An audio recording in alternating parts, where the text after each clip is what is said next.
ഫാത്തിമ ബീവിനെ കണ്ടാൽ നബി സല്ലല്ലാഹു അലൈഹി വസല്ലം നിങ്ങൾ എഴുന്നേറ്റിക്കും. അത്ര മോളെ കണ്ടാൽ ഒരു ഉപ്പ എഴുന്നേറ്റിക്കും. നമ്മളെ മോളെ സ്കൂളിൽ നിന്ന് വരുമ്പോൾ എഴുന്നേറ്റ് നിന്നില്ലെങ്കിൽ ആ കാലിന്റെ മേലെ വെച്ചിരിക്കുന്ന കാലൊന്ന് താഴെ വെച്ചാൽ മതി, വേറെ വേണ്ട. ഇത് ചോദിക്കൽ തന്നെ എവിടുന്നായിരുന്നു സ്കൂളിലോ ഒന്ന് പോയി ചോറയ്ക്കുന്നത് എന്താ രണ്ടാളെ കൊന്നിട്ടാരാ പിള്ളേർ വരുന്നത്? ചില അഭിമാന വർത്താന ചിലർ പറയില്ല, ഞാനൊക്കെ വീട്ടിൽ കയറിയ ഉസ്താദെ പിള്ളേർ പിന്നെ അന്നങ്ങൂല. ഉമർ ഇബ്നുൽ ഖത്താബ് റളിയല്ലാഹു അൻഹു പറയുന്നുണ്ട്, എത്ര വലിയോനായാലും വീട്ടിലെത്തിയാൽ കുട്ടീന്റെ സ്വഭാവമായിരിക്കണം, സോഫ്റ്റ് ആയിരിക്കണം. ഉമർ റളിയല്ലാഹു അൻഹു നമ്മൾ ചിലപ്പോൾ കഥാപ്രസംഗത്തിൽ വീരശൂര പരാക്രമി നൽകുന്നു. എന്ത് വീരശൂര പരാക്രമി? കഥാപ്രസംഗത്തിന്റെ കഥയൊന്നും പറയാണ്ടിരിക്കുന്നേ നല്ലത്.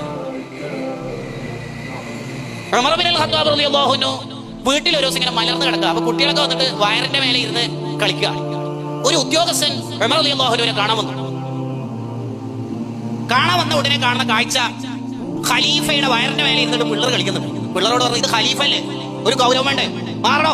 ഉമർ റളിയല്ലാഹു കണ്ണു തുറന്നപ്പോൾ ഉദ്യോഗസ്ഥൻ തന്റെ പിള്ളേരെ ഗൗരവപ്പെടുത്തി സംസാരിക്കുന്നേ കാണുന്നു. അയാൾ ഉമർ റളിയല്ലാഹു അൻഹു വിളിച്ചിട്ട് പറഞ്ഞു, ഇങ്ങോട്ട് വേണം ഒരു കാര്യം പറയാൻ, യു ആർ ഡിസ്മിസ്ഡ്, നിന്നെ ഭരണത്തിൽ നിന്ന് പുറത്താക്കിയിരിക്കുന്നു. പിള്ളേരോട് തന്നെ കരുണയില്ല, എന്നിട്ട് എനിക്ക് നാട്ടുകാരോട് കരുണ ഉണ്ടായാലും വിട്ടോളിയുന്നു.